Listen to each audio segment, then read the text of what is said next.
Hello, everybody. Welcome back to Running Code, humor in South Texas law enforcement. I'm your host, T-Bone. My partner, J-Man, by my side as always. J-Man, what you doing, brother? Not much. I like the shave. I like the haircut. Looks good. Appreciate that. That professional-looking image. I look like a scuzzball, and I can Baby, explain why to baby the face listeners. image. I look like I'm 12. We'll make you. No, you just look professional. Not what everybody's been telling me recently. You will be the face Oh, of Running Code. Oh, it shaved off 10 years. I'm like, oh, okay, so I look like I'm 14. Oh, yeah, I appreciate it. Well, you're not 24, J-Man, so let's not try to pretend. That ship sailed a long time ago. So we appreciate you joining us for another episode. Before we get into anything, remember, if you want to email us direct questions, comments, concerns, email us at runningcode2023@gmail.com. That's RUNNINCODE2023@gmail.com. Of course, you can comment on the videos on YouTube. Just remember, if you comment, that's public, and we have the right to crucify you and make fun of you if you say something really stupid because you did it in public on a comment. If you email us and you are active law enforcement or you just don't want anyone to know your name, we won't share that. That's the email. That's between us. We'll obviously put out the message, but we won't put out your name or your agency if you don't want us to. If you want us to, you tell us. Feel free. Okay, we will give you a shout out. I would advise you, if you're an officer with an agency, probably don't do that. Yeah. Some agencies don't have a sense of humor. Some agencies do. Yep. So we don't want to find out. You don't want to find out the hard way that your agency didn't have a sense of humor about that. No, that's true. Very true. But it has been an interesting. Things are getting really spicy, and people are going, well, what does Iran have to do with law enforcement, or what is? Well, it finds its way here Yeah. because there are people that hate this country and that live in this country, and if anything happens, active shootings, explosives, anything like that, law enforcement officers will be the first ones to respond. Law enforcement, firefighters, and EMS will be the first one. Well, it'll be law enforcement first. Fire and EMS will show up when you secure the scene. But you, as law enforcement, are going to be the A. I'm sorry, it's A. Look, if the truth hurts, every agency's hiring these days. All right, if you don't want to be a fireman no more, you're tired of being a second responder. Hey, I say this in love for our fire brethren. All right, I love firefighters. I'm just pissed me off when I was a patrolman and they want to stage down the street because an 11-year-old is having a hissy fit. I'm like, he's 11. You're wearing bunker gear and weigh 300 pounds. Just grab his ass by the neck and stand there. But they want to secure the scene. I'm like, or they want to breach the door and they call us. I'm like, breach the door. What are you waiting for? You don't need me to breach the door. You're firefighters. So that's why I call you second responders. Lovingly, of course. I love our fire brethren. They've had my back. I spent Thanksgivings at the firehouse, holidays at the firehouse, and by the firehouse. They've helped me, I've helped them. So I talk a lot of shit about firefighters, and it's all in good fun because at the end of the day, first responders, whereas police, fire, EMS, we all have the same job, public safety. We got to help each other out. So I talk a lot of shit, but it's all in good fun. I have a lot of great firefighter friends, good people, men and women. They're awesome. And I know that I'm in good hands if I ever get injured and they're coming to me. I know I'm in good hands with them. And every fire crew I know is like, brother, we got you. You ever get hurt? We got you. We're going to give you the good shit. We got you. I'm like, just no fentanyl, please. No fentanyl, please. I don't want an opiate. I'm good. Give me anything other than an opiate. But I know they'll take care of me. So we talk a lot of shit, but they do the same things as us, I'm sure. Yeah, no, yeah. You know, it's easy to be a fireman when everyone loves you. Yeah. Not everyone loves cops, but everyone loves a fireman. No one wants to see their house burned down. That's true. Cat in a tree, fall, rescue fall. We get those all lift yeah. assist. But when the shit goes really south and that windstorm kicks up and fires right into a subdivision, you're gonna want to see those firemen.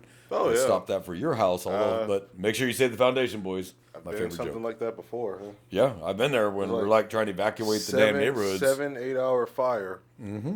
The fire got put out in hour 6. Yeah, And if the wind is kicking and it's sparking up, you're gonna have a big problem, and that's when you gotta start evacuating the whole damn neighborhood and go, leave. That was a lightning struck a house, That's what starts and the freaking fire, it actually made it through the roof. Ooh. So Yeah, the secondary engine had to come out. They had to get the ladder up. So there's a firefighter up at the top of the ladder with the hose just shooting down water. Man, that fire was relentless. But yeah. We had to evacuate all the houses to the right of the house and all of the houses behind it because the wind was blowing embers and they were hitting the roof of the houses directly behind it. So that was fun, and it was raining. It was still like a downpour. So we're waking families up and like, hey, gotta get out of your house, and it's the downpour. You gotta go hunker in your car for a little bit. Yeah, People sorry. were standing outside, umbrellas. They were watching. I was soaked. You got the guy, and then you got the guy in the next house with the garden hose on his roof. I'm like, that's not going to save you. Fire gets hot enough, it just burns the water off before it even gets there. If people have never been around a fire, for law enforcement officers that have never responded to a house fire yet, from the street you can get your eyebrows singed. It is that hot. It is not like the movies. It is that hot. You're not going to stand right next to the house that's burning. Yeah. You're going to be 100 feet away and still feel the heat. So if you're standing at the sidewalk at the house, you may lose your eyebrows. Very good possibility you might lose your eyebrows. Don't run into burning houses. Officers, you're not firemen. You're wearing ammo on your belt. Not a great place to run into a burning house with a firearm and ammunition on your belt. It will cook off. Almost. And now you got rounds blowing off in your damn holster right here around your what? Your thoracic area. Not a great place for rounds to be cooking off. Like I think I told you, like one of the fires. It was like one of them was in a trailer. Another partner, he's trying to like put it out with the garden hose, but he's close to the door, and he's hitting all that smoke inhalation, everything. Just even being behind him, kind of like pulling him, like, hey, go ahead and like breathe. I didn't know what was going on, so I'm like, I'll do whatever. Even at the doorway, it's freaking hot. Yeah. I was like, okay, fire's here now. Let's back out. Let the pros let them do it. Bunker gear, rebreathers, let them handle it. That's their business. They'll save your foundation. Yeah. Real quick, I wanted to go over our numbers. Actually, we have a couple new locations. So for those listening to us now from Greenwich, New York, Manville, Texas, Hartselle, Alabama, and Wrightsville, Pennsylvania, thank you. We are now in 46 countries, 864 cities. Mm-hmm. We're not Sean Ryan or Joe Rogan, but we're working on it. Maybe in 5 years we can at least be, have 1,000 subscribers. But That'd be good, yeah. we appreciate anyone who does listen to us. Please pass this along to everybody. We're on every platform there is for podcasts, and then YouTube's our live videos as well as the audio, so you can actually see what we look like if you're curious. I don't want to scare anybody away, but Jordan's pretty good looking. So look at J-Man; he's a good looking guy. Oh, man. I feel inadequate. He's a reminder of my own inadequacy when I'm next to him. Oh, okay. He's good looking. Yeah, it's hard, so I deal with it. That's why I'm always kind of jealous, and I cut him off because it's not fair. That's crazy. Oh, man. And he's like straight up from the hood, so like I know he's tough. Like, man, I'm pretending I'm tough, and he's actually tough. I guess. Like, Hey. I'm glad we got some New York listeners. I like it. Anybody who survived where you came from is generally pretty street smart and tough. They're not going to last too long where you came from by having their head up their ass. I mean, I don't know. Maybe. If they got really well protected, you had to learn everything the hard way. But you know what? That's the greatest experience. The greatest teacher is experience. That's true. Yeah. So you good. learn to pay attention to your surroundings, real fast. Like, I'm crossing the street. That don't look right. I'm not going to walk up on it. So, Been a lot of those. oh, I believe it. It's walking threat assessment. That's exactly what it is. A walking, moving threat assessment at all times, which is the attitude you should have as a law enforcement officer, is a walking threat assessment constantly. So this episode today is not going to be any one thing. It's just going to be the state of law enforcement, but make something clear. Everything you do should have a threat assessment as a law enforcement officer. If you're walking up on a car, walking up on a house, walking up on a suspicious person call, welfare check needs to have a threat assessment. You need to constantly be in your head what could happen, what might be happening. The old have a plan to kill everyone in the room. I was talking to someone the other day and they were like, oh, that just means you guys are primed for a fight. No, that's not what that means. That means that I'm prepared for the fight. Not that I want it to happen, but in the back of my head, I need to have a plan if this goes south. I don't want to be thinking it's all rainbows and puppy dogs and the shit goes south and my mindset wasn't there to defend myself rapidly. You need to be able to have that immediate, I need standoff distance, this goes south. I need to be able to have kicking room, get back, draw my weapon, whatever I got to do, but I need to have in the back of my mind, this can go south real quick. Right. Every single call. Period. Until you know what you have, everybody wants to kill you until you prove otherwise. Traffic stops, welfare checks, disturbances, doesn't matter. Everyone wants to kill you until you know otherwise. And that you have that mindset, your chances of surviving go up. Right. Greatly. I approached every traffic stop out of the thousands and I think I did 35,000 traffic stops in 6 years as a traffic officer. That's a lot. My mindset, on every car was this dude or dudette is going to try to kill me. And I had to approach it from that angle. I could not just walk up on a car lackadaisical, hey, how you doing? Nope. I'm walking up in that car like they want to kill me. I'm cautious. I don't have my gun on my holster, and I'm not low-rated on the car. I'm not doing that shit.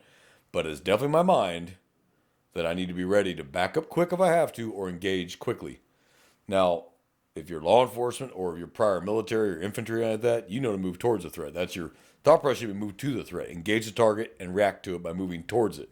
But sometimes you got to back off and take that cover. Right. If there's 3 people in the car with a gun, unless you're John Wick, you need to get the hell away from that car and get to a point of cover. Very important. You have the engine block on your car. That's why you should offset your vehicle. Offset. So it gives you some kind of cover, and you get back behind that front, the driver's side tire, and you got some engine block between you and that car. The engine block will stop bullets, and the A pillar, B pillar will also block bullets. And nothing else in the car is going to stop bullets. It's going to punch right through the aluminum on that car. The engine block will stop bullet, and the A pillar and B pillar will stop a bullet. And your axle. If you got to get low, your axles can also stop bullets because that's solid iron, solid steel and iron. That's true. So, believe it or not, you can use the curb for cover. Believe it or not, you can get down low and use that curb. So most people, when they tend to shoot, they shoot low. So they're aiming at you, they're going to go low and shoot the damn concrete or the grass. Okay. I say this because I spent this last week at the firearms instructor school. Oh, yeah. So I now have my firearms instructor rating for Texas. I can now officially sign people off and teach them how to shoot, correct deficiencies, figure out what they're doing wrong in their shooting. If they're all over the target, well, that's just you smacking the shit out of the trigger. If it's one group, it's in the bottom right corner, okay, you're heating, you're pulling. Like, I can diagnose how to get that back up to the center. It's all sounds pretty when you're shooting that. Oh, everything is right here. And everybody can do that if you take your sweet time and slowly squeeze the trigger back until it goes bang. Well, anybody can do that. Accuracy's primary first. Learn accuracy first. Correct trigger squeeze, sight alignment, whether you're using iron sights or a red dot sight. But everybody should still know to use iron sights. Red dot sights shut off and you're stuck. You need to know how to use your iron sights as well. So that should always be first. Learn iron sights and then go to an RDS. But you need to be able to back off the RDS and go back to iron sights. If the battery fails on that RDS, you can't count on it. They're great to have, but it's another failure point. Right. Battery dies. Glass breaks. You drop it just right. Now, most of the good ones, like Aimpoint, Steiner, EOTech has one now. They're pretty... They can take a pretty good beating, but it's still glass lenses. You drop it just right, you may have a cracked lens, and you're still in the fight. You can't go, time out, I need to get a different gun. You got to go to war with what you got. And it is what it is. So you got to check your equipment too. At the start of your shift, you should be checking your weapon. You should be racking that slide several times, making sure that it's not locked up shut because you dropped a candy bar in your holster and it bled chocolate all over your firearm. And that's part of instructing is you look at the weapons. Let me see your, and then trying to get that slide back. And you're like, what the hell? Because it's rusted shut because last time you touched it was your last qual. Yeah. And then it's been rained on. Or you got food all over it, and that thing is locked up. And you might get one round off, and that might be all you got. Mm-hmm. So if you begin your shift, what I used to do, take the mag out, check it, and then clear it. Be damn sure it's empty. Look, like physically stick your finger in that barrel and check the mag well, and then let it come forward, point in a safe direction, pull the trigger. Now you have an empty weapon you have verified. Yeah. Yank that slide back several times. Just make sure it's got a nice smooth pull on it. And then it goes all the way forward and so it doesn't stop. And you got to slam it back into battery. That's a problem. That could be your spring too. Or it just could be gunked up with chocolate. And then check your RDS. Is your RDS on? Is it nice and bright? Can you lower it and raise it? Some, like the Aimpoint, when the batteries get low, it stays real low and just stays low. Mm-hmm. Well, that's great if you're working nights. But if you're in daylight, you're going to need to turn it up a little bit. You don't want to turn it up all the way and blind yourself out and leave it like that at night. If you're second shift, which is typically 3 to 10 or 3 to 11 or 2 to 10, you definitely want to have that red dot about what you need for dark and twilight and dark. Right, both shifts. Just enough to see it, catches your eye, but it's not blinding and flashing out your eyes. Of course, you shoot both eyes open. That's the whole purpose of red dots is if you're a right-handed shooter, keep your left eye open so you can see the threat coming up on the left side because maybe he has help coming and you can turn and engage. You keep this eye shut, you kill all that peripheral vision. Mm-hmm. But you can shoot iron sights with both eyes open, and they train that. law or military trains that. Both eyes open. You don't need to shut your eyes. There's no reason to. One dominant eye will look down that slide at the front sight and your target. You can leave this eye open and train your eye to still pay attention to what's going on over here. And your shooting eye still kind of pay attention to what's going on over here if you had to engage another target. Right. The old days of fire 50 rounds at the 3-yard line, fire 2 rounds from the holster. That's kind of going away. You need to learn how to move, shoot, communicate, or shoot, move, communicate, move, shoot. Whichever verbiage you want to use. It all means the same. Right. You're not going to have time in a gunfight to pull it out, get a good sight picture, take your sweet time, and get ready. That's not going to happen. This guy's trying to kill you. So I heard a great saying this week, and I never heard it before. Sadly, I can't believe I never heard it before, but it's true. Competition is not a gunfight, but a gunfight is a competition, and the winner is the one going home. Yeah. So the suspect's already made up his mind he's going to pull a gun on you. We always start from the rear, always. We're just at a disadvantage every time because we don't walk up to every call like this. Right. With our gun out, pointing at a person. It's true. So if they made the mind to shoot you, they're already planning in their head what they're going to do to you. So they're already going to be on the jump, and you're reacting now to what they're doing. And you have to get off that X, get that weapon out, get it, and get rounds into him. And you can't afford to miss because there's a family in the house still. And then you hit a kid. Mm-hmm. Or you hit an innocent person in the next house. So speed is great, but if you can't hit what you're aiming at, it don't fucking matter how fast you are. Right. So you need to be accurate and fast. Mm-hmm. That takes lots of time to build that when you start like this, and that's okay the very first time you shoot. But you should be working on trigger squeeze and all that to bring that into a nice tight group. That means you're hitting. So you've heard the term aim small, miss small. Mm-hmm. So what we do in training is we take 4-inch squares or 4-inch circles and put them right in the center of the target. And you aim for that circle in the center, the black dot in the center. Aim for that. That's aim small, miss small. So if you look at this whole target and you're like, okay, I just got to hit anywhere in there. That's when you start hitting off to the sides. Right. Because you're aiming at this huge target. Bring it down. Put a shooting C, like a 5-inch shooting C or piece of white paper, the black dot in the center on the center. And you aim for that and you'll bring it into right about there. You will absolutely bring it into right about there. Now you know at least you're putting rounds into your target and not missing and killing somebody down the street that had nothing to do with this. You might not go to jail for that. You're going to be fired and your agency's going to be sued. Yeah. Big time. So for officers that don't take guns seriously, I just do my annual quals. Guys, that's not enough. It's not enough. This is your life. Your life depends on this weapon system. And if you have not learned how to use it and you're not comfortable with it, then you need to get training and you need to go to the range. Hopefully your agency can help you out and actually have range time. Mm-hmm. But some agencies don't. But there should be a shooting range in your area. Why not go out there, take just 50 rounds, and just work on trigger squeeze? You don't got to be fast.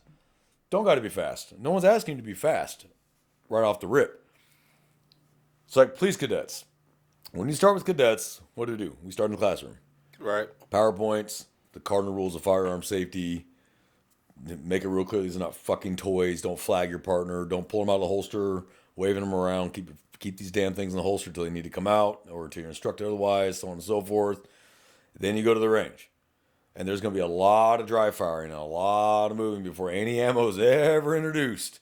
There's going to be a lot of that because we need to see you. You're constantly putting your finger in the trigger before you get off on target. Are you constantly not paying attention to your muzzle awareness and you start pointing it left and right or turning around with it? Like, sir, I got a prop, and you start turning and your life flashes before your eyes. Because no matter how many times you do this, there's always one dumbass who managed to load a mag somehow. And then you find live ammo. Like, what the? There was that. It happened. I won't mention the agency. It's near here. It was SWAT. They were doing a showcase event for a school. They were doing rappelling and all that. Ooh, we're the SWAT team, coming in helicopters, rappel down. We got the canines, blah, blah, blah. They had done a safety check of all their weapons prior. Mm-hmm. Went through them thoroughly.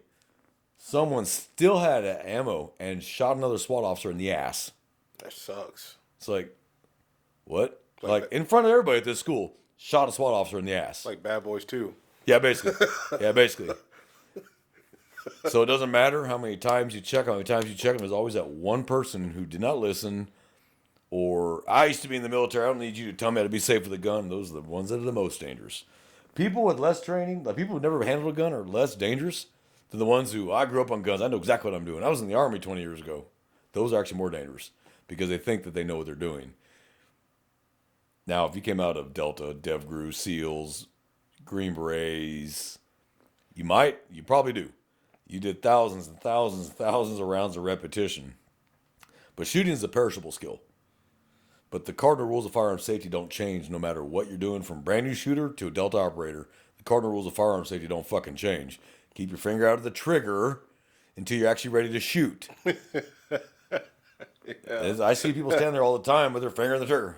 I'm like, movie posters where the main character stand there with guns and their fingers on the triggers. I'm like, oh my God, why? You're showing people that's okay.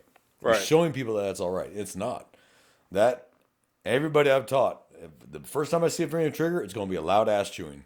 The second time, you're going to start sweating on the floor. Oh, yeah. Third time, you're off the fucking range. Planks, push-ups, mountain climbers, whatever, yeah. Up, downs, whatever I got to do to get your fucking attention to keep your finger off that damn trigger, because you're going to hurt somebody. So, as we all know, treat all firearms loaded at all times. They're loaded. I know you. I go watch you unload the weapon and hand it to me. I'm still going to check it myself. Yeah. You should never, ever, ever get your feelings hurt because I take a weapon from you and check it again. Yeah, because you have to treat every firearm as if it's loaded. You treat them as loaded until you have confirmed it's unloaded. That's a rule. That's a rule, and there's a reason for that rule, because unloaded guns have killed a lot of people. Mm-hmm. Always unloaded. Deadly conducts, where you're fast drawing in your mirror and you fire around into the next apartment and hit the person in the next apartment that was brushing their teeth getting ready for work. Responded to one of those, and I was a violent crimes detective. It was an officer. And he fired right through the wall and creased her head. Oh, so she was brushing her teeth. He's on the other side of the wall. And he's like, I unloaded it. Clearly, you unloaded it. Because that's why it went bang instead of click and went through the wall. We had to charge that officer deadly conduct. It didn't have a choice. You know the rules of firearm safety. I guarantee you, because when you're a firearms instructor, you document everything. Right. You document all training records. Who did what? Who had safety problems? How many times do you have to tell this guy this? How many times do you have to tell that gal that? We document every bit of that. And that's to cover your agency's butt and to cover your instructor's butt. So when you make them sign those cardinal firearm rules, treat all weapons as loaded. Don't point your weapon at anything you're not willing to kill or destroy. So, yeah, you might not shoot a person, but you're fucking around and shoot the side of your police car. And the agency goes, well, you owe us the money for that fender. Mm-hmm. Sorry. You were fucking around, dude. Yeah. So that's why I say kill or destroy. Anything you're not willing to... Well, the one I heard once was kill, destroy, or purchase. Or buy. Oh, yeah, you're going to have to buy it. Yeah. So if you're at your house screwing around, you fire around on your TV. Yeah, you just bought a new TV. Hopefully it didn't go through the wall and hit the neighbor. Know your target, what's beyond it. Mm-hmm. Your arc of fire. So it's not just what's beyond your target, what's between you and your target as well. So it's not just what's beyond your target, the arc of fire between the barrel and the target. What's in between here? Yeah. Unless you're a Delta operator, when those guys fire live ammunition around each other, they fired thousands and thousands and thousands of rounds. And they had instructors up their ass the whole time watching every move they made and making them pay and suffer dearly from fuck-ups before they ever got to fire live ammunition around each other. And they've had SEALs, Delta operators get shot practicing this stuff with live fire. It still happens. You're human. So the margin of error is really small with guns because we're humans and we think, I know what I'm doing. I don't like teaching men to shoot because I know how to shoot. I play Call of Duty. It's not an Xbox controller. It's a real firearm with real consequences. And I tell every police cadet, there's a $5 million price tag and a lawyer attached to every round in that gun. Mm-hmm. You better take it fucking serious. You can't just start fucking rapping off the damn trigger. If anyone's ever seen that very famous video of that CHP man, California Highway Patrol, and that shithead standing 3 feet apart from each other, and they both empty their guns at each other, neither one hits the other at 3 feet. The trooper didn't even hit the Tahoe the guy was standing in front of. And then the guy drove away. The guy got back into the car and drove off. I was like, okay, send his ass to the arcade with some quarters.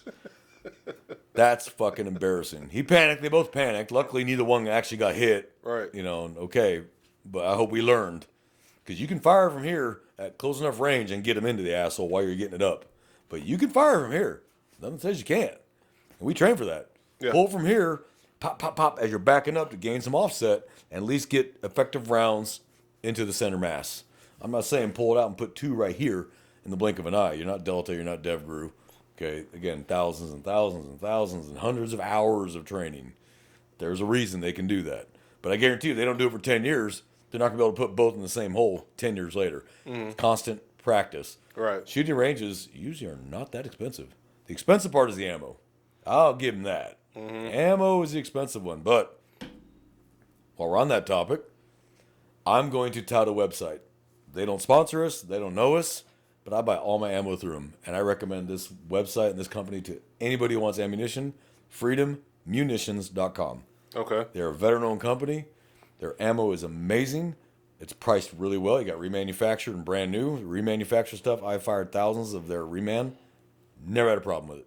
I never had a hang fire. Nothing. I've never had a tie-up. The ammo burns clean. It shoots straight. It's great ammo. I buy 1,000 rounds of 9mm. Well, now, I mean, the prices are going up, but usually for about $240, buy 1,000 rounds of remanufactured 9mm round nose, 115 grain. Shoots amazing. They have in 5.56, 223. You name a caliber, they got it. Okay. So for those listening, you want ammo, and they ship it quick too. Like every time I've ordered the ammo, I had it within 2 or 3 days. I've had the ammo at my door. It's not bad. So that's pretty speedy. It is. I don't like Winchester White Box anymore. Sorry, Winchester, I'm not knocking you, but the quality's gone down on the Winchester White Box. This last week, I fired a lot of that, and I had several dead primers. So it's a great tap rack drill. Rack it and keep going. And don't strike us, Winchester. This is just a product review. Yeah. Hey, we're not being paid by anybody. We don't want no strikes. We're not being paid by anybody. I don't care. But the Winchester White Box is not what it used to be, because we all used to get that. You used to get the box of 50 or the box of 100 for $9 or whatever, and that was, you go play with it. But I had, in the course of a week, and I fired about 1,800 rounds this last week. My hands are beat to shit. Had a blast though. I was in my happy place. Guns all week. That's all I did was guns. It was great. But I had 5 or 6 dead primers. That's not good numbers. That's really not good numbers. And that's in the middle of a drill. You can't stop the drill and go, hold on, I got a hang fire. No, clear the malfunction and keep going. So you smack it, rack it, and keep going. You get that round out and just keep firing and hope you don't get a second one. Like, what the hell? Now it might be my firing pin. Like, what the hell? It happened like 5 or 6 times though, and it all blew. And I wasn't the only one. It happened to several other guys too. Like, whoa! And I'm like, I don't like that. And I get they make it in bulk, but ammo. But this is also range ammo. I've never had that problem with Hornady, critical defense stuff that we carry. That's what we carry is 9mm Hornady critical defense. I've never had that problem with Spear. Never had that problem with Winchester actual duty ammo. Never had that problem. Right. So if you got to have a hang fire, that's probably the place to have it, is on the range. Yeah. But that can't happen with any round, though. That's why they teach those malfunction drills. So you either got fail to fire, smack the bottom, rack it out, and just keep going because you can't go timeout. Nope, you're in a time constraint. Keep going. Now for cadets, it's a little different. We want them to take their time, clear the malfunction first, and we can make up the time. But when you're in competition shooting or in the instructor school, there is no, hold on, I got to make it up. No, you had 5 seconds to fire 3 rounds. You better fire 3 rounds in 5 seconds, or you failed that string. That's it. So if you get a malfunction, smack a racket and keep going. That's what they're doing. But you have to step up to that. That's not first day shooting for cadets. So you take the cadets out there and slowly introduce them to this firearm. Some people are scared of guns.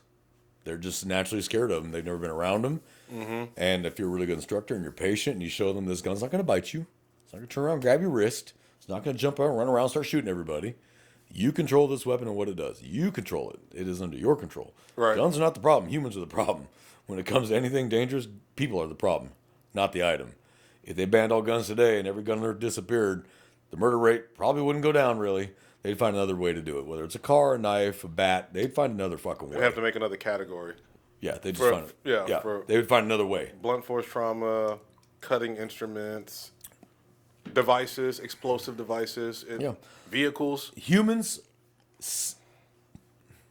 are never ending in ways to kill each other, finding ways to kill each other. Humans are gifted at that. Man-made pathogen. Well, anthrax, sarin gas, anthrax, chlorine gas. This stuff still exists. Yeah. It didn't go away in World War II and it's gone. Stuff is still around, and there's parts of the world where it's still being used on people. You just don't hear about it. Mm-hmm. So some countries don't care about the Geneva Convention. They're going to use it. So, and on that note, you may have to respond to something like that as an officer. Yeah. Anthrax, sarin gas, chlorine gas, whatever it is, you may have to respond to that. You got to make the right call, the best call you can. But remember, if you get hurt, you can't help anybody. That's true. So if you see a cloud of gas and everybody's on the ground, don't run through the damn gas. Clearly, there's something that's toxic there. So unless you have a rebreather, probably shouldn't run through the gas to go help people. And I will tell you, your gas masks don't work on chlorine gas, FYI. They work on like OC, that shit for riots. It don't work on chlorine gas. It'll come right through the filter and kill your ass. I think, what is it like? It's always like I see it as a joke. It's like, like douse a rag and piss and then put it over your face. Like I always see like that's always the joke, but there's some truth to that. Is ammonia supposedly like helps kill the chlorine gas, or it just reduces your exposure. I've never heard that. That's just always a joke. It's always a joke. And I ain't gonna be the one to test it. I ain't gonna test it either. I'm not gonna be the one to test it. It's just always a joke. Yeah, I'm not testing that theory. You go right ahead though. I'll stand back and watch and go, man, that looks like it sucks. I don't want to. Hey, J-Man, just you're good, man. Call to me. I'm not being called piss face. I don't want to do it. And if you drink a lot of water, you ain't gonna get a whole lot of ammonia in there. For humans, it's uric acid. For cats, it's ammonia. So you're not going to get ammonia out of that anyway. That's cat piss, not human piss. Human piss is uric acid. Sorry. Either way, still piss face. Yep. You'll be piss face forever. If you survive it, you'll be piss face and roll call forever. Yeah. They'll say it lovingly, of course, but they're still going to call you piss face. Firearms. I mean, you should be a master of your trade, no matter what it is. Whether it's driving, firearms, report writing, interview and interrogation techniques, traffic stops, high-risk stops, felony stops, high-risk stops, however you want to put it. It all means the same shit. Like, for example, they don't use the term double taps anymore. It's called controlled pairs. It's the same damn shit. But you have to work up to that, and you have to practice, and you got to get ammo, and you got to the range, you got to take it seriously, and you got to rework the fundamentals. When I go to a range, I don't just pull it out and just start blasting everywhere. I check my fundamentals. Make sure I haven't started slipping or fell off the wagon a little bit and just not paying attention. I work the fundamentals. Trigger squeeze, not slapping it, squeezing it, making sure that I'm landing them where I want. And then I start working my speed back up a little bit. I come out of the holster, and for those that don't shoot their duty weapon, you need to be shooting your duty weapon. Yeah. If that's what you're carrying every day, wear your gun belt to the range and practice with it, because that is what you're carrying on duty. So if you have, I got a Glock Model 45 with a Aimpoint Acro P2 on it, but at the range, I got the $4,000 Staccato with the 2-pound trigger and the comp barrel and all that shit. I'm like, but you're not carrying that on duty. Yeah, that's a nice little gun, though. Yeah, it's a nice gun, but that ain't what you're carrying. Yeah. You're carrying a 5.5-pound trigger Glock stock versus that race gun you got. Yeah. So which one do you think you ought to be practicing with? The one you carry every single day for work and it's your life? Or life of somebody else because you missed because you 5.5-pound trigger versus a 2-pound trigger, and I fired 20,000 rounds to Staccato. Yeah, I just fire 50 rounds annually through my work gun.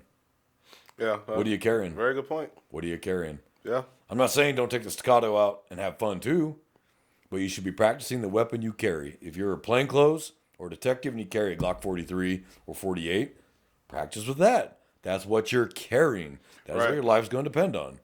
So I practice with, as an investigator, I can carry either one. I can carry my full size or I can carry the Glock 43X. Mm-hmm. I carry my Glock full size. Off duty, I carry my 43X. But I practice with both because these are my life. This is what's going to keep me alive. I don't take my race gun out there and play with all that and leave my issued weapons at home in the holster. They do me no good there. Right. So when I go to a range, I will bring my whole duty belt with everything on it. Radio, baton, taser, light, mags, handcuffs, firearm. I bring it all. It's all in that belt because that's what I'm carrying every day. And that's the holster I need to be manipulating constantly. Carry it in the holster with the hood up. Not the hood down. You're not cheating this here because that's not what you're going to be doing on duty, is having the hood down. That hood needs to be up and locked. Mm-hmm. And you need to practice drawing, releasing those two locks, getting that weapon out, getting on target, and getting good firing. Best way to do that is buy a shot timer. Test yourself. Push yourself. If you can't work it yourself, most shot timers, you can set a timer on it. You put it down on a pocket, smack it, and you can set it for random. Some you can set for random time. You don't know if it's going to be 2 seconds, 5 seconds, 3 seconds. You don't know. Right. And just get ready. Beep. Draw. Concentrate on a good, smooth stroke draw.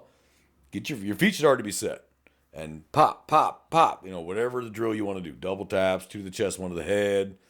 Whatever you want to do.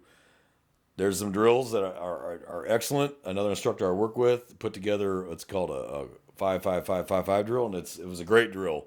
It was 5 rounds in 5 seconds from the 5-yard line into a 5-inch circle, and they all had to be in the circle or it was an automatic fail.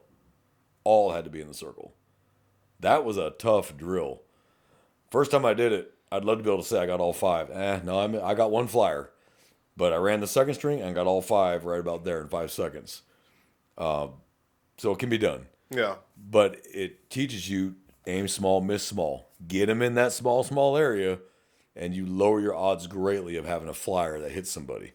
One of the drills that I liked in training recently, just pretty much like it's a 10-minute drill, 10 rounds, and it's pretty much 1 minute per round. Now, of course, one round per minute. 1 round per minute. Yeah, I'm sorry, said it backwards. 1 round per minute, and the whole point of that is focus on fundamentals, breathing, trigger pull, sight alignment. We did this with the red dot, so of course, making sure you got a good, solid view of the red dot, and focus. It's just as a warm up drill. And I still remember my instructor, man. He's if he's watching this, he knows the penalty for finishing too early. Oh boy, you was gonna get on that concrete and plank. You were gonna plank. It's like you were walking that motherfucker. Like it's just crazy. But no, it was a really, really good drill. I feel like it helped me out a lot. It was probably the best training I went through as far as when it came to shooting a firearm. It was really, really, really good training. I'm not saying you had to be Jerry Miculek and fire, 6 rounds from revolver in 0.2 seconds, but you should have some kind of passion for it. Mm-hmm. You have to be at minimum comfortable with firearms. If you're one of those cops that's just not comfortable with a gun, that's a problem. Mm-hmm. Because that's your life. And these assholes out there with guns that are trying to kill you are very comfortable with guns. They're so comfortable they don't even aim. They just pull them out and start firing. Yeah. Okay, that's how comfortable they are. Like they'll point at their own camera, load it, point at each other. Sometimes there's a happy ending to that, and then a life gets saved. If you catch my drift. Yeah. No. It is what it is. If you play with guns and you play with them and you screw around with them, eventually it's going to happen. The odds are not in your favor. It will happen, and it'll happen, and you'll hurt somebody innocent. It never fails. Yeah. Never fails. And law enforcement has come a long way in firearms training since even when I came on, and it was just you fire 50 rounds and you're good. No stress shooting, no real any actual speed shooting. It was fire 2 rounds in 10 seconds. 2 rounds in 10 seconds, my God, that's forever. But that's how it was back then. Now it's you fire 3 rounds in 4 seconds. That sounds like a lot of time. It's not to fire 3 accurate rounds. But if you practice enough to where you already, as you come up, you got a good grip, you've got it healed all the way, you start pulling back in that slack and you ride the reset, you can get 3 rounds in 4 seconds on target. Not a problem. Yeah. Moving and shooting. Step to the right, draw. Get off the X where the guy saw you. He's got to move now. You're moving away from his line of fire. He pulls out and starts shooting. You're already moving out of the way. Or barricade shooting. Or moving while shooting. Or shooting from behind cover. Do I really want to be right up on the cover, or do I want to back up a little bit so I'm not right up on the cover? I can just lean to the side, and all I'm exposing is my eye and my firearm, and that's it. Mm-hmm. So the rest of me is behind that cover. So to hit me, he's got to be a hell of an impressive shot. Right. Instead of getting so close to the barrel, you got to step so far out that you're exposing all your body. Back off 5 feet from the barrel. You can see him and just lean out, and all you're exposing is the firearm and your eye. Right. And that's it. And that gives you the best chances of survival. Remember, coverment stops bullets. Concealment just blocks you. Cover can be concealment. Concealment ain't always cover. So remember that, people. Don't stand behind the bushes. This will stop bullets. No, it won't. 9mm will zip right through that bullet and hit you that didn't even slow down. So cover concealment, not the same thing. So I'm not going to go too much longer on firearms, but officers, please take it serious. Go out and practice. Buy 50 rounds of Winchester White Box, or go to Freedom Munitions. Buy 100 rounds of Freedom Munitions, or buy 1,000 rounds in bulk. You guys will spend $1 million on bangs and monsters and Oakleys and tattoos, but you won't pay money to practice on what can save your life. What ensures you will go home to your family at the end of the damn shift. Yeah, it's going to be uncomfortable. You're going to go to a grand jury. You're going to be investigated, but you're alive to do that. Versus you're dead. This shithead now gets to be in jail for 35 years waiting to go to trial, and he probably won't even get the chair. And if he does get the death penalty, he's going to sit on death row for 25 years before they put his ass to fucking death. And you're dead because you didn't take your shooting seriously. If you need to get outside training, there are places you can get outside training. Happily teach you. Thunder Ranch, Gun Sight in Arizona, Thunder Ranch in Oregon, GBR.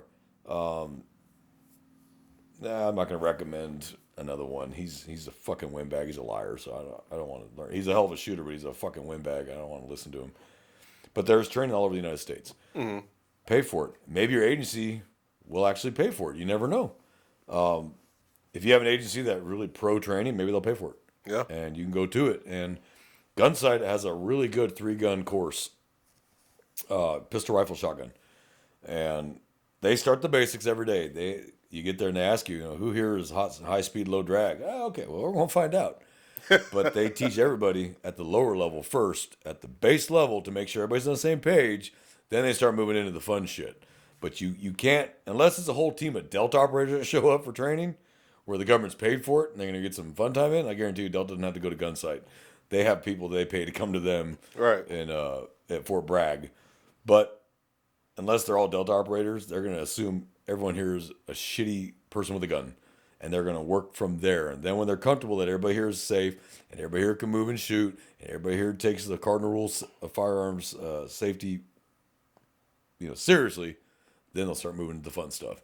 Great instructors out there. Thunder Ranch, Clint. I love Clint at Thunder Ranch. If anybody's watched him on YouTube, he says exactly what's on his mind. He don't give a shit if you like it or not. He tells you the truth. He'll tell you, you're a shitty shot. You're a shitty shooter.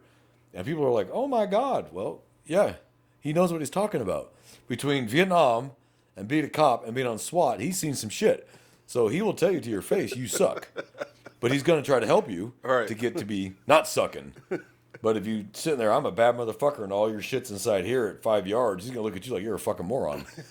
At 5 yards, you should be inside here at 5 yards. 2x3 at 5 yards, easily. In 3 yards, you should be in that 2-inch circle at 3 yards. You're 9 feet away. My God. You put your arms out, you just took 2.5 feet away from that 9 feet. Well, I have T-Rex arms, so 2 feet. You got nice long arms. You can be 2.5 feet. But you want instructors that push you. Yeah. You don't want instructors like, hey, they pay money, so I'm going to let them do whatever the hell they want. No. You want to be pushed. You want instructors to force you to be better. That climb in your ass, get in your shit, and force you to be better. Plus, there's the pride thing. You run around a bunch of other guys, you shoot like shit, they're all shooting great, and those guys all look at each other like, this fucking idiot.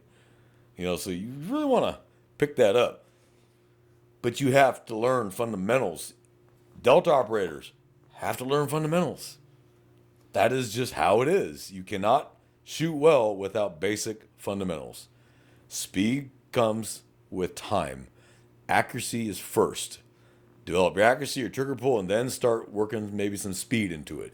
And you'll fire the first two, fire 2 rounds to the chest, 1 round to the head in 3 seconds. And you'll pop, pop, pop, pop, and they'll be all over the place. Okay? So when you put the stress on you, which is the timer, then you notice you just started shooting willy-nilly. You didn't concentrate on those fundamentals. And then as time goes by, you start working on pop, pop, pop. You do a nice, smooth trigger pull, and you ride that reset. You can keep your finger in the trigger because you're on target. You don't got to take it out. You don't got to index it, put it back in after every shot. You're on target. Keep your finger on the trigger, fire that first round, let it come to the reset, and squeeze it back. Mm-hmm. And you can get nice 2, fairly close to each other, as long as you have that good side picture, whether it's a red dot or irons. Pop, pop, pop. That wasn't 3 seconds. It wasn't even close. But when you tell them they're going to time you, that's when the stress level goes up, and you got to get the rounds off. And then I want to be faster than the guy to my left. I want to be faster than the guy to my right. So maybe he did it in 2.89 seconds, but he put 2 in the chest and 1 in the head. You did it in 1.5 seconds, but you got 1 over here, and you missed the head entirely. Yeah. So it didn't really matter how fast you were, did it?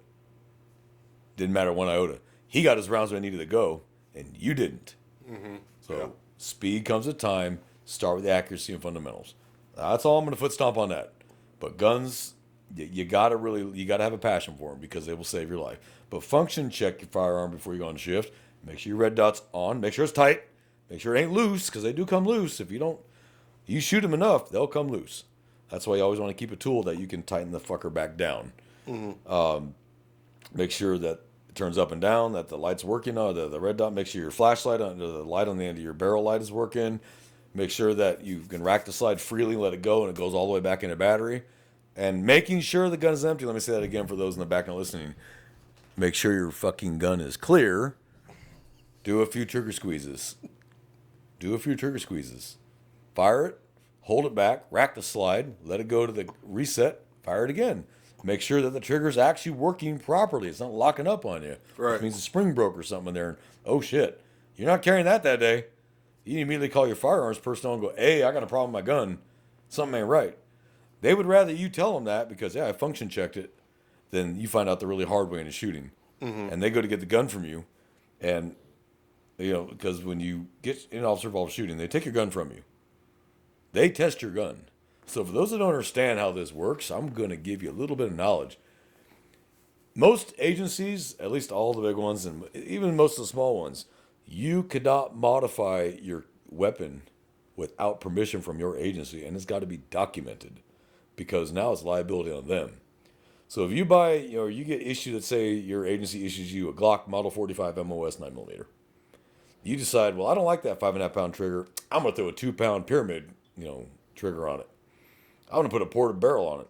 I'm going to put a compensator on it. You didn't get permission to do any of that. Then you get into an officer-involved shooting. The firearms people take your weapon and they go test it. They test the trigger. They test everything. And all of a sudden it fires at 2 pounds instead of 5.5. And Texas TCOL requires a 5.5 pound trigger on every firearm with exceptions. There are exceptions, like SWAT members. Some SWAT teams issue a secondary sidearm to SWAT, and those triggers are 2 or 3 pounds. But you're not allowed to carry them on regular patrol duty. That's for SWAT callouts, kind of thing. That varies from agency to agency, but that's pretty accurate usually across the board. So if you go modifying that firearm because you wanted that 2 pound flat pyramid trigger, you're going to have a big problem if you didn't get that blessed by your agency, and they're not going to bless it because TCOL says 5.5 pounds. So agencies still have to go off what TCOL says. And I think New York is like 10 pounds or 7 or some shit. Like Chicago is like 7 pounds. It's some ungodly amount. Can you still do it? Yes, you can. You can still fire with a 10 pound trigger. But that's a hell of a squeeze back, let me tell you. It's a lot of pressure. But they did that to avoid the accidental discharges. So instead of beating their ass on their fingers beating the triggers, they just made it a 10 pound trigger. It was like trying to pull your finger through concrete. Their accuracy has suffered because of that. 10 pounds is a lot of weight on a trigger. Glocks come out of the factory 5 to 6 pounds usually. TCOL requires 5.5 for the state of Texas. Okay. But if you want to do anything to your firearm, it's got to be blessed and documented by your firearms personnel. Has to be. That no ifs, ands, or buts. Because when they take that weapon from you, they're going to go through it. They're going to see if did you have agency issued ammunition, or at least approved by your agency to carry that ammunition. So you shouldn't have a shotgun with dragon's breath rounds in it. It all has to be approved by your agency or issued by your agency. Most agencies issue the ammo for liability. Here, use this. We've blessed it. Use that. So they're going to check your ammo. They're going to check the functionality. What's the trigger poundage? And what's the squeeze poundage on that firearm? Did the red dot work? Were the sights aligned? They're going to check this weapon. They're going to do a full report on the condition of this weapon. And the documentation better match what was on it. Now, a light might be the only thing that they don't care about you putting on, but every agency I know that allows you to run a red dot makes you qualify with that red dot with your agency. Yeah. So they know it's zeroed in, and they've trained you to use it. Now the agency will assume the liability for that red dot sight. But if you modify that weapon, you just assumed the liability for that weapon. Now it's on you now. Agencies will be like, we didn't approve that. And you're sitting there having to explain to a civilian jury why you took a regular Glock 45, ported it, put a comp on it, to a 2-pound trigger, flared mag wells, red dot sight, and none of that was approved by your agency. You went and modified your own firearm. So any agency worth a shit is going to have a policy saying absolutely not. Yeah. You got to get it approved, and it's got to be documented by your firearms personnel that I want to do this. They're not going to let you put a 2-pound comp trigger. Sorry. Not going to happen. End of story. The answer is going to be no every fucking time. They go, yeah, sure, do whatever you want. That's not a good agency because they're going to have to answer for that, and they're going to try to throw you under the bus. You never asked us. He never asked us. That's the first time we heard about it. They will. But I tell you right now, we've had officers come out for in-service or annual or training, and they can't even rack the slide on their weapon because it's so crusted shut. Or they have no idea how to operate that weapon and take it apart to clean it. You have to know how to take your weapon apart and clean the damn thing. You're not an armorer, so don't take it down to the armorer level by popping all the pins and pulling everything out. But you should at least be able to take the 4 basic components apart. Slide, barrel, spring, and the lower. And take it apart, clean it, make sure everything works, look at everything, make sure there's no cracks in the barrel. How hard is that? But most of these officers don't touch that gun until the next year. They get out of the firing range and they pull it out and go, and that's it. And it goes back about a half inch. So they fire the first round, like, it's done. And then the FPCO, if he's worth a shit, will climb 2 feet into your ass. Because that gun has been in that holster for how long in that condition where it will not fire? Right, yeah. It's true. That's dangerous. The firearms, all the firearms guys want to do is make sure, A, you're trained, B, you know your agency policy, C, you know Chapter 9 use of force, and you know how to actually functionally use this firearm. It's an insult to them when you can't, because that makes them, you try to make it out to be their problem. No, that's your problem. You failed, not them. They gave you the tools to succeed and documented every bit of it. You decided not to take it seriously because, hey, I'm community policing, it ain't going to happen to me. Or, hey, I work courthouse, it ain't going to happen to me. Or, hey, I work admin, it ain't going to happen to me. It can happen to anybody wearing a uniform or badge at any time. Let's say you are admin duty. Well, I'm gonna hop out to the Whataburger for lunch, and you walk into a robbery. Are you gonna, oh, sorry guys, I'm admin, and step back out the door, get back in the car and drive off? Or are you gonna pull your weapon, police on the ground, and then if they turn with a gun, well, they made their choice and hope you hit them and not any of the cashiers or cooks or patrons in the restaurant. So you can't assume just because I'm in SWAT, I'm in gangs, I'm in this, I'm in street crimes, that you don't need to use that gun. Every single officer, bar none, is in that position where they may have to use that firearm to protect themselves or somebody else. That's just the realities of the situation. You don't like it? Go find another job. Yeah. Because you're not taking this shit seriously. So that's my foot stomp on firearms. It was a long and fun week. I had a blast. I would do it again. I'd recommend that course to any officer should go take the instructor course. You just learn so much in that course. You learn so much and how to teach it, what it really means. Because instructors don't tell the cadets everything and why they're teaching it. Some things they just do it and say, do it this way. When you get to the instructor level, you're learning why that's important. And so, and everything's fluid, everything changes. The drills change. You can make your own drills as long as you can justify them and go, okay, this drill's important because of X, Y, Z. This drill's important because of X, Y, Z. It should never just be stock standard shooting. 3-yard line, 5-yard line, 7-yard line, 10, 15, 20, and 25. All right, we're good. See y'all next year. A good firearms program should be safe, number one. Safety is above all else. It should be practicable and applicable to law enforcement. And should be repeatable. Should be duplicative. You can do it again, and you can do it again, and you can do it again. And you do it at the level that they understand it. You're not going to fire these super complex.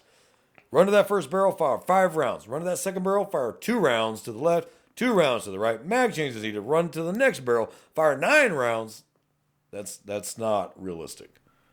Okay, especially for cadets or people that don't use these constantly, or people who aren't sport shooters like they're IPSC or BIPSC or USPCA, crap like that. Comp shooters that they got $10,000 on their belt and they got a race gun that's $7,000 and all the extras, the competition, all that shit. This is for cadets and officers who use them daily. Right. So fire 2 rounds to the left barrel, run to that barrel, fire 2 rounds. That's pretty simple. But it's getting you in the mindset of moving safely with a weapon out, getting the rounds effectively into the target. That's what it's doing. Just making you comfortable. But there's nothing wrong with going and getting more training on your own. Yeah. Pay for it. if you got to pay for it, one less tattoo. Have a month without bangs, a zins, whatever you got to do. But you spend money on stupid shit. You buy this fucking Raptor F-150 that costs $105,000, and you're willing to spend money on a truck, but you won't go get extra training. That could save your life. Yeah. And now your kid's got the Raptor. Where now your now widowed wife has the Raptor, and what's she gonna do with it? Right. Sit there and die? Is she gonna make that $1,500 a month truck payment, or is she gonna let it repo? You know, so save your lives, guys. Save your own lives, because at the end of the day, you're by yourself and it's you. And that's it. 2 a.m, side of the highway, you stop the car and the guy's got a murder warrant, and he decides he's gonna add to it, because what are they gonna do? Kill him twice? So he's gonna decide he's gonna do what he's gotta do to get away. And it's happened. And it's happened so many times. It's an unending list of officers that have died just from a traffic stop. Because they just walk up, hey, it's just a speeding ticket. And the guy's like, he knows I'm wanted for murder. And you have no idea who's in the damn car, because for those that don't know and think every stop is race driven, we don't fucking know who you are in the goddamn car from the back. I just want to throw that out there. Especially when you got 0, 10, 360 all around the car. So, When you were a patrolman, I'm like, bro, I can't even see. let me ask you something, J-Man. How many people did you know the race of or the gender of when you traffic stopped them? None. Can't see. I might know them if they passed me coming this way, and I'm like, oh, look at that windshield. That's all cracked as shit. And, Right. All right, registration expired. 90% of your traffic stops are from the ass. I can't tell if you're male, female, whatever Q you want to be, whatever gender you describe, whatever race you are. I can't tell that shit till I walk up on the damn car. And no one else can either. I work mostly nights. Yeah, and I work mostly nights. And I had that once where the guy was in the passenger. Oh, you only pulled me over, a driver. You only pulled me over because I'm black. I said, hey, sir, see that car going by? What race is that guy? And he looked. He goes, I can't tell. I said, no shit. So anyway, now that we're past the bullshit, can I get your license? And just shut him up. Oh, man. And he shut up. Yeah. Because he realized just how stupid he fucking sounded. So now, I did say earlier, you're not going to walk up a traffic stop at low ready. I did say that. However, at night, if something just seemed off, I would walk up on the passenger side and I'd have my gun down by my side. I'm not pointing it at him. I've got it down by my side because that takes off time trying to get it out of the holster. So I got it down by my side where the person can't see it. Good evening. I'm Officer So-and-so. The reason I stopped is XYZ. And I'm reading the situation. You know, it could be just some teenager coming home from work. You know, I'm so sorry, I was speeding. Or you got some hardcore gangbanger looking at you with death in their eyes. And once I know the situation and I got a good read on it, I can just lean back and holster that quietly without them even knowing it was out of the holster. Don't turn around to them and click. They're like, oh, you had your gun out because I was black. Or you had your gun out because I'm this. Or you did. Just quietly holster it. They don't even ever know it was out and move on with your day. And you do that, it gives you reaction time. But I had a traffic stop, and I think I've told this story on our podcast before, but I'm going to drive it home with this. Something felt wrong with that car. And I was like, something's off. I walked up I put myself out. Hey, go and start another unit. Just something seems off. Walk on the passenger side, have my gun down by my side. He's looking towards the driver's door like this with the gun pointed at the door. I don't know what clued me something was off, but something clued me there was something not right about this car. Can't tell you what it was to this day, but I'm glad I listened to it because the gun was pointed right at the door like this, and he was looking like this. He didn't see me come up on the passenger side. So I just took a nice good side picture, made it real clear. You turn with that gun, I kill you. And he looked at me, and he knew I had him. I said, go ahead, see what happens. Drop it now. And thunk, you let it go. Give me units here now. We all get up, get him out, get him cuffed. He's wanted for murder out of another state, and he told me, I was going to kill your bitch ass as soon as you walked up and drive off. That was an eye-opener. But I had a good side picture. If he'd have turned with that gun, I'd have put 3 in his face. Didn't want to, but he's made that choice now. Right. So I can either be a shitbag and hope, kill the passengers in the front seat. But I made sure I moved and I motioned her back. And she laid up against the seat like this, and I had a good full side picture. I didn't want to come around to the windshield because the ammo they were issuing us at the time wouldn't punch a windshield. So I had to move to where I had a line of sight on him away from her, and I knew I could get past her as long as she didn't freak out and lean forward. But he had that gun pointed at the door. So what was I supposed to do at that point? Hey, sir, step out of that car. Nope. Get a good side picture. Show me your hands. Drop that gun right now or I'll kill you. And he looked over me, knew he was caught, dropped the gun. It wasn't worth dying at that night. I guess he figured try another night. Give me other units here. They get in there, get him out of the car, cuff him. Yeah, wanted for murder. Yeah. So, and he told me to my face on camera, I was going to kill your bitch ass and drive off. I'm glad I didn't walk up on the driver's side. Mm-hmm. Pay attention to those little angels in your head telling you, don't do this. Something's off. Stop. Listen to them. They're telling you what your subconscious is telling you what your conscious ain't picked up yet. So Right. I'm going to stop hammering that. So, firearms, though, so important. And if you don't take them seriously, you may not get another chance. There's a million different versions of that, but they all mean the same thing. Go home at the end of your shift. You may be battered, maybe bruised, but you're home at the end of your shift to take a hot bath, take a hot shower, just lay there and go, it was a good day. I came home. Yeah. So have you've seen We Were Soldiers? With Can't remember. the first battle in Vietnam, Mel Brooks. No. Or not Mel Brooks. Not Mel Brooks. What's his name? Mel Gibson? Mel Gibson and Sam Elliott. I haven't actually seen it. You've never seen We Were Soldiers? No. Get the hell out of my podcast, dude. Open the door. Get the fuck out of my podcast. That's not even a joke. I want you out of my fucking podcast. Okay, before they go to Vietnam, Sergeant Major Plumley, this is a real story. He was in World War II and Korea. A battle-hardened veteran. They get to Vietnam. They're going to go to Vietnam. They already know they're going to Vietnam. They're getting spun up. 1964, so they're getting training. They know they're going to Vietnam. Well, there's a brand new sergeant training who walks by. Morning, Sergeant Major. It's a great morning, Sergeant Major. And he's like, what's so fucking good about it? After they survived the first battle, that sergeant goes, that's a good day. What he meant by that was, you're alive. That's a good day. No matter how bad it was, you're here. Right. So that's what I tell people. It was a good day. Man, all that shit, you're alive. That's a good day. You're going home and someone is in jail, that's a good day. So don't, oh man, I got the shit kicked out of me. Today sucked and you're home, you're alive. Yeah. Your loved ones get to see you. You get to go home and kiss your kids, kiss your woman, and try another day. Take some Advil, take a hot bath, take a hot shower, go to bed, get up the next morning and do it again. And drag your fried, weary carcass into fucking work and go back to work. People are counting on you. But your family's counting on you to come home. Yeah. Your kids are counting on you to come home. Your parents are counting on you to come home. Your coworkers are counting on you. So do what you got to do to protect you. Now, I foot stomped the shit out of guns, and that wasn't supposed to be what this episode was about, but we kind of got a little carried away, really. Yeah, I it's got all right. carried away. But with all the crap going on in the world right now, it's kind of appropriate. Yeah.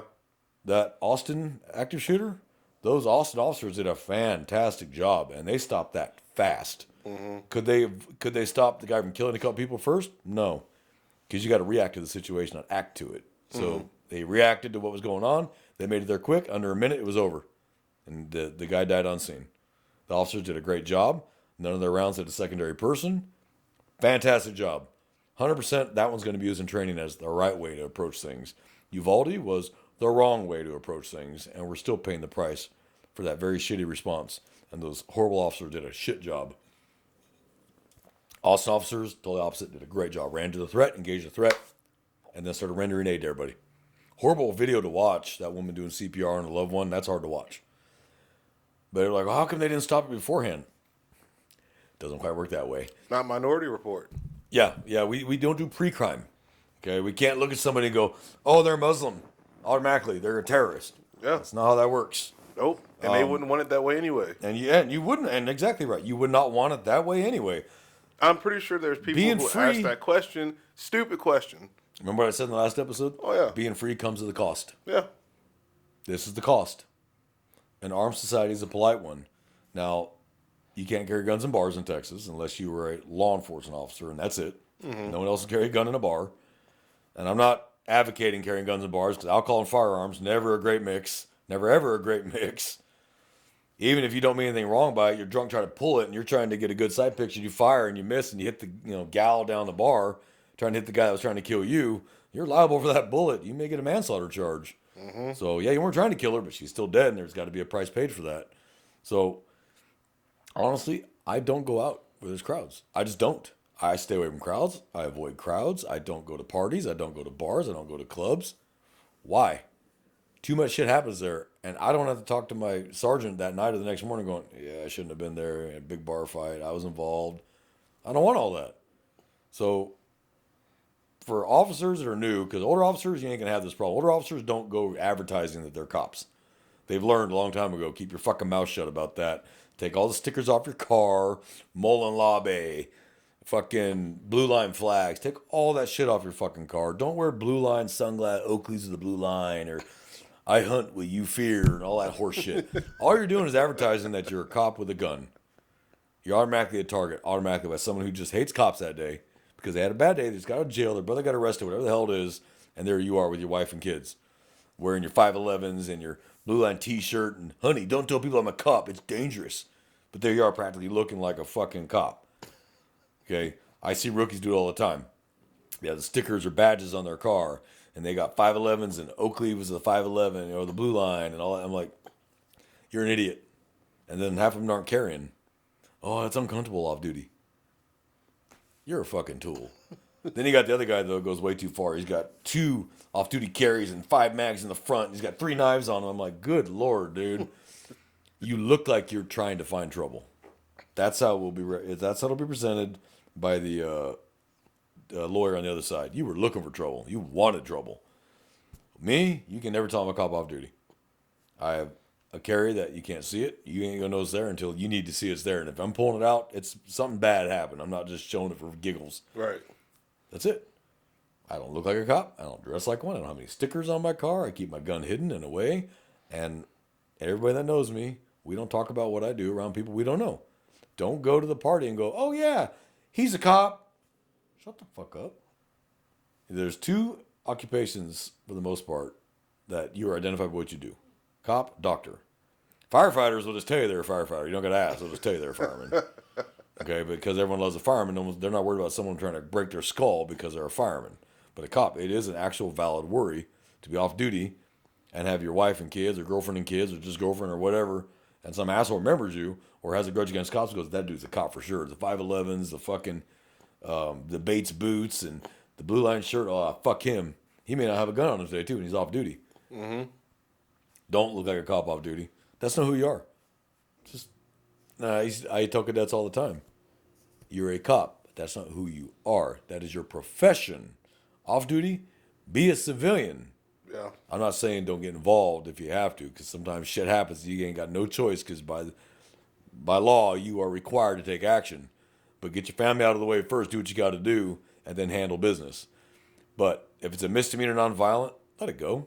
Be a good witness, called in, and that's it. Don't run up there trying to get involved in some misdemeanor bullshit, and then, at minimum, the wife and kids got to go home, and you got to stay and do all the damn paperwork, because you saw it, you made the arrest, you dumbass. But if it's a violent felony, you ain't going to have a choice. So you walk into a robbery, oh, hey, I'm off duty, and walk out. You're going to have to address it. Because let's just say at a level someone recognized you and saw you leave, and the robbery happened. How's that headline going to look? Officer so-and-so from agency so-and-so, off duty, walked into a robbery, did not engage, and left the location. Yeah. Well, that's a great headline. Yeah. That's a great headline. Boy, your chief's going to love that headline. Sometimes you ain't got a choice. That's what I tell people. Before you walk into a convenience store, look through the windows. You learned that. I taught you that. Don't pull right up in front of that convenience store. Park at the end. Yeah. Look in the windows as you're walking up. Do you see the clerk? Do you see anybody in the store? Well, maybe take a second. Just look. What's it going to cost you? You need your bang and your Zyn that bad you can't take an extra 5 seconds and make sure everything's okay before you just go waltzing with your phone down like this and walk into the door and there's a guy robbing the joint. You look up and the last thing you see is a flash. Yeah. Like, really? Pay attention to what the hell's going on around you. Put these away. Okay, your side piece can wait. Put the shit away. When you're on duty in uniform, you are a target the entire time. Put this shit away and pay attention to what's going on around you. Yeah. So don't park right in front. Whenever I go to a gas station to gas up on duty, I park at the far end. I park at the farthest pumps I can.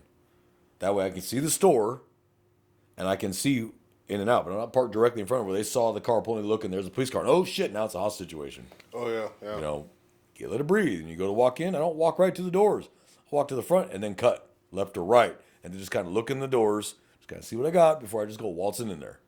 Make sure I can see the clerk. Make sure everything kind of looks right. Like, hey, this don't look right. Like if you go to that store every day and you know the clerk and you're talking to that clerk all the time, and then he's acting completely different, it may sound corny, but there could be someone underneath the counter telling him, "You even blink and I kill you." That's So true. all of a sudden, he ain't acting normal. Like, "Hey, good morning, sir. How are you today? You okay, dude?" "Yes, I am fine." Maybe come around the counter and take a gander. You know what I mean? Pay attention to your surroundings. Pay attention to what doesn't look right. Humans work on pattern recognition. If you and I did the podcast where every week I had a Dr. Pepper here and you had a Sprite right there, every single time you had the Sprite and a Dr. Pepper, then one week we change them. That should get noticed immediately. And we'll probably get noticed, whoa, because that's not normal. We work on pattern recognition as human beings. Right. So, as a cop, you should be working on pattern recognition every day. That clerk is always, "Hey, what's up, man? Didn't do it, huh?" Every day he's got a corny joke, and every day he's weird, but one day you walk in and he's just staring at you. "Good morning, sir." There's probably a problem, and you definitely need to be paying attention to that. Like, "Hey, man, what's up? You good? How's life?" And you maybe draw your gun, kind of start peek around the counter and see what you got. Because you might have just walked into a robbery, gone south. Yeah. So pay attention to your surroundings, guys. The world ain't getting any safer. It's only getting more dangerous. The softer the country gets in security, the more dangerous it's going to get for you, because they're going to come over by sea and land and air into this country, and they got bad designs. Then you got your homegrown ones that just grew up here and just shitheads. So the two oceans don't mean shit anymore, and the two countries don't mean shit no more that are patting us. They're here in the country. This terrorism crap can happen anywhere, anytime. Now, the chance of it happening in little town Iowa, population 100 with 3 cops, probably not. But a mid-sized city and up, football game on a Friday night, good place for a bomb. The purpose of terrorism is to terrorize. Right. You don't know when it's coming. You don't know where it's going to be. If you lived in New York and the terrorists said, "We're going to attack L.A., you probably wouldn't be that worried about it because you live in fucking New York. But if you don't know where it's going to happen, and it could happen anywhere, that's what they want. They want to drive people through fear. Don't go here. Don't go out. Don't enjoy your life. Don't go have the fun that you used to have because you might die. That's what they want. That's what they want. So you saw Sicario too, right?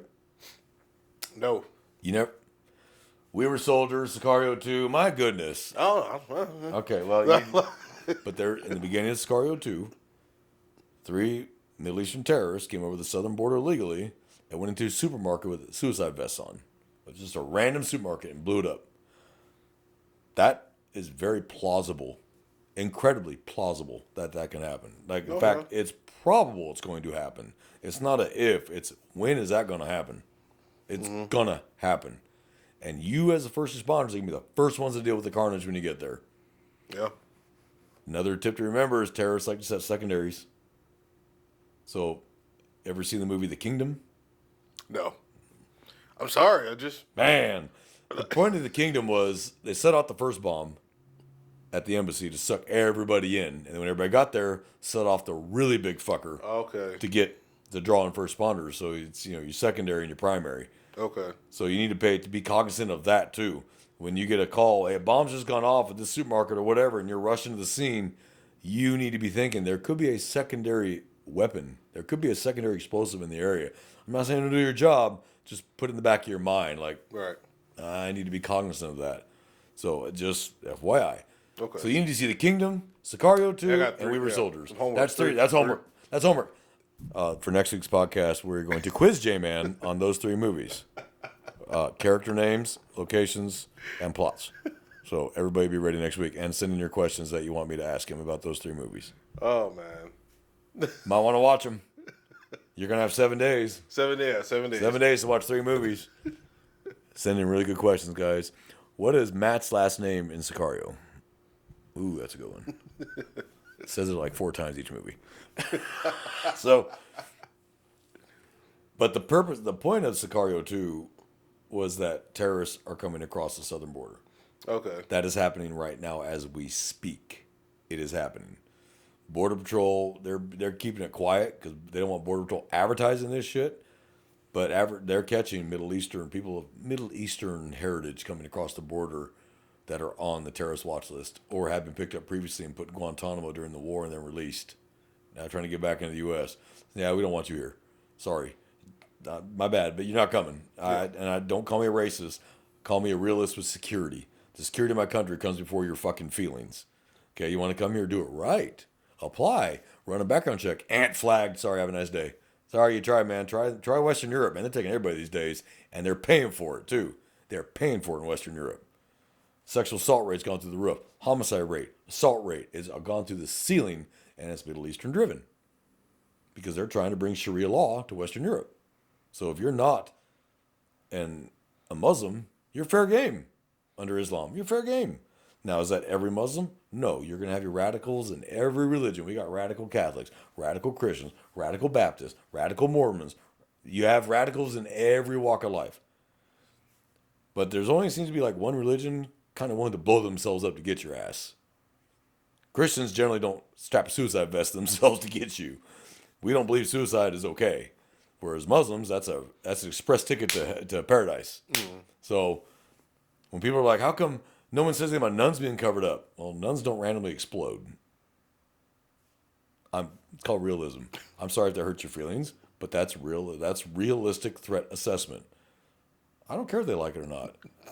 Truth is harsh. Don't randomly explode. Nuns don't randomly explode. Okay.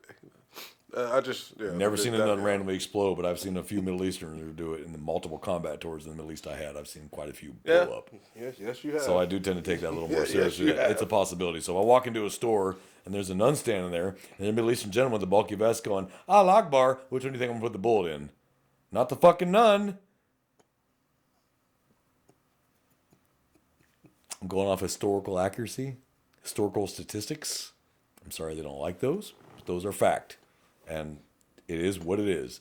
So if that's offended you, well, tough shit, grow thicker skin, sew your mangina back shut, and fucking realize the world you live in now. Not the world we want, the world we actually live in right now. You do that, maybe you'll make it to next week. You don't, you might not. Because you want to be citizens of the earth, horseshit. We're not citizens of the fucking earth. We're United States citizens. This country's security comes first before anybody else's. We need to stop sending money and troops to other fucking countries to deal with their bullshit and deal with our bullshit here. Fix ourselves before we try to fix anybody else. It's the lifeguard principle. I cannot save you if you drown me as the lifeguard. So sometimes I got to cut you loose to save myself because you were already drowning. My job is to try to save you, and I can't save everybody. But I'm not going to sit there and latch on to you and you drown me. I'm going to cut you loose, sock you in the mouth to get you off me, to whatever to get your attention. If that don't work, sorry. We can't drown ourselves and then save you. All right. So this whole we got to be save the world horse shit is exactly that. It's horse shit. We can't save everybody. Same applies to law enforcement. We can't save everybody. Doctors cannot save everybody. It sucks. We do our best. We get there. All the skills we got, and hopefully some grace from God and some luck, we can save a life. But you can't save everybody. So why do we, as one country, trying to save 217 other sovereign countries? They have their own problems. Not our problem. I'm sorry, but not our problem. What goes in Haiti? Not our problem. Whatever happens in Ghana? Not our problem. Ukraine? Not our problem. It's not our problem. You can call me US-centric or ethnocentric. I'm a realist. This country is bleeding. And if we don't plug these damn holes and start fixing it, we're going to end up a third world shithole within 100 years. We're going to go from the greatest superpower the world's ever seen outside of Rome to a third world shithole. Because we keep putting feelings over facts, feelings over reality. Because, I don't want to offend anybody. Sometimes you got to fucking offend people. As a cop, I didn't care. If you were stupid, I'd tell you to your face. You're stupid. Because they need to hear that because they never heard it before. So they keep doing this shit because no one's ever told them they're dumb. That's fucking stupid. Do you hear yourself? That's fucking say it again slowly and listen. And sometimes they're like, oh, yeah. Stop that shit. I've even told fellow officers that. Say that back again slowly. And they're like, oh, yeah, you sound stupid. I don't feel bad for that. Not one bit. Why should I? This is the real world we live in, not some fairy tale made up, everybody's Disney bullshit. People here want to kill you. People here want to hurt you. People here want to take what you got. It is that simple. You cannot bury your head in the sand and go, it's not happening. It won't happen to me. It won't happen here in Mayberry. It can happen anywhere. It doesn't matter. So take this job seriously, or you may not come home one day because you didn't take it seriously. You just wanted the gun, the badge. I get laid with this badge. I look like the man. I get to drive fast cars. But you didn't take the important shit seriously, and it costs you your life. Right. And I'm tired of hearing about officers die because they did not take this job seriously. They walked up on the house all, oh, it's just a welfare check. Whatever. Hey, sir. Bang, through the fucking door because you didn't pay attention and go, man, something ain't right. Let me not stand directly in front of the damn door. Mm-hmm. But on that note, if rounds come through the door, don't just start pouring rounds back through the door. You don't know what's on the other side of the door. His wife could be standing there behind him. Kid could be standing there behind him. You can't just start wrapping rounds off to a closed door. Get out of the gunfire and assess what you got. But don't just, and empty a mag through the door and you killed the kid. Mm-hmm. So please don't do that, guys.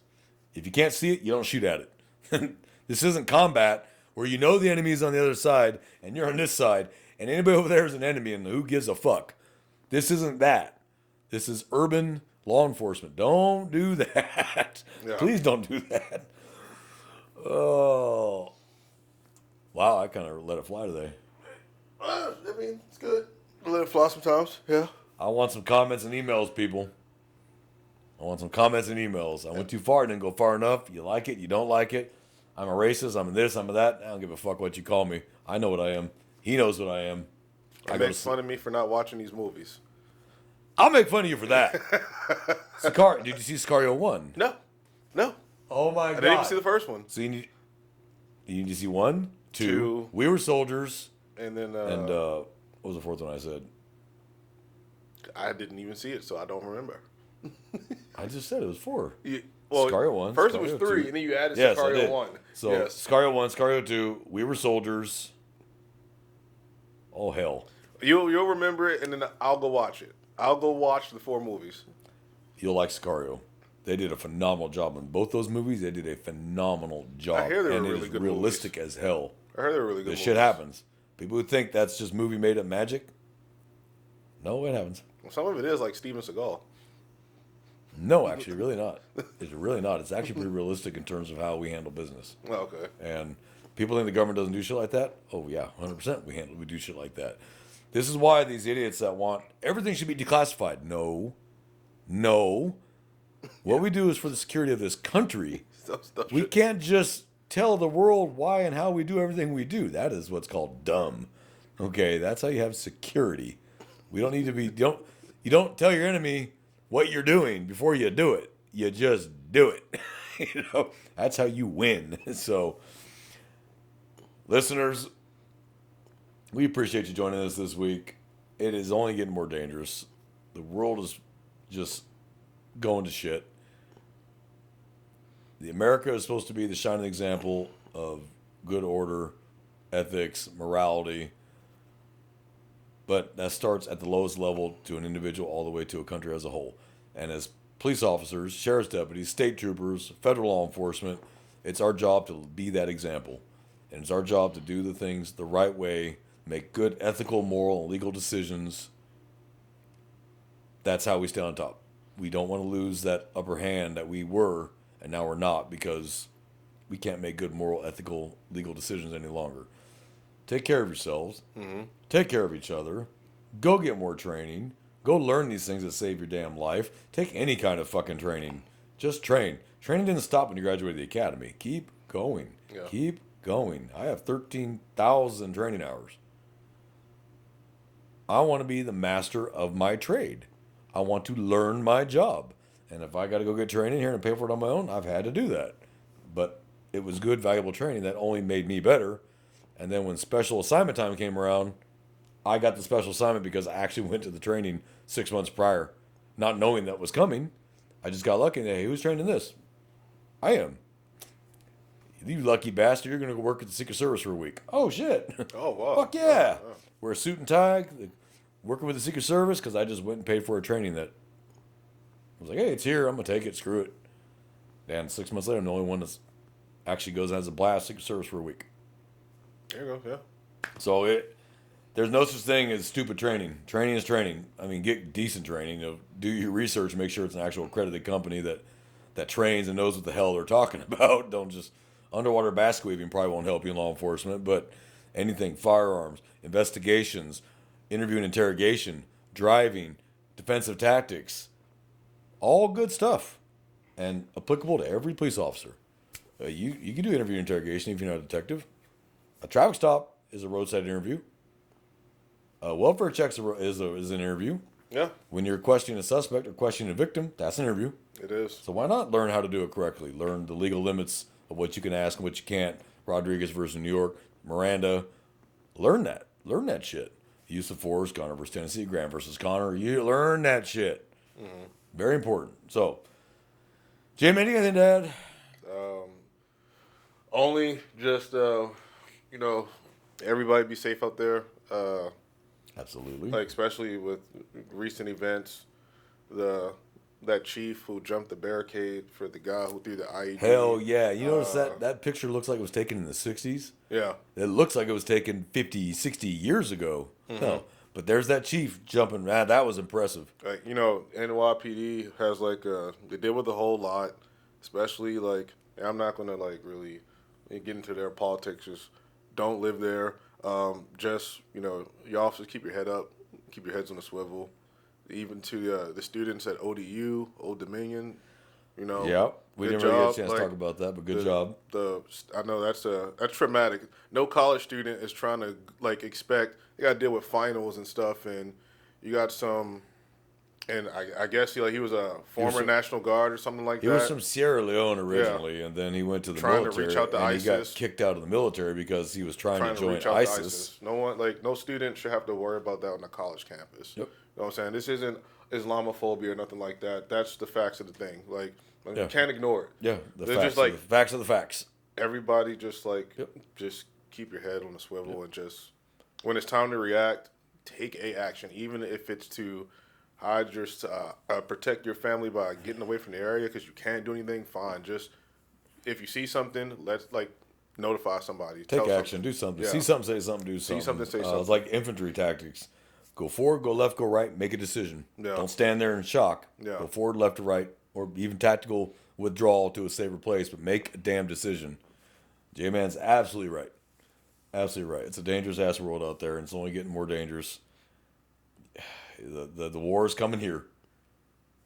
9/11 should have been a reminder of that. The war is coming here. And people listened for a little bit and then they forgot. I mean, I don't know what it's going to take. A nuclear weapon going off in this country for people to understand that the borders don't mean shit anymore. Mm-hmm. A sarin gas attack at Times Square on New Year's Eve. Like, what's this shit going to take for people to open their fucking eyes and pay attention and stop realizing that you can't be nice to everybody? I'm sorry, but that's reality. There's fantasy and reality. A lot of the public now wants to live in fantasy. Mm-hmm. Great. Law enforcement, we live in reality because we see it every day. You're not going to be able to convince someone of something they don't believe in, but you can at least protect you. So, in them doing that, you can also protect the citizens. Right. They have the right to be stupid. Your job to protect them, no matter how stupid they are. It's still your job to protect them. Yeah. You're the sheepdog. They're the sheep. Okay, let them be sheep. You just be the best sheepdog you can be. So, on that note, pass it along to your friends and family. Pass it along to other officers. Put us out there. Get us out there. Earlier, like I said, check out freedommunitions.com. That's freedommunitions.com. One word, .com. Great ammo. Accessories now. I think they're adding accessories now to it. Their ammo's amazing. Practice and train. Gun site in Arizona. Thunder Ranch in Oregon, because Clint moved over from Texas to Oregon. I wish he'd have stayed here, but he had some sort of beef with taxes or something. He just moved to Oregon. Although I don't know how he shoots the ammo, the water, or the weather up there. Like 3/4 of the year is trash. But hey, if it ain't raining, we ain't training. Yeah. Keep your heads on swivels.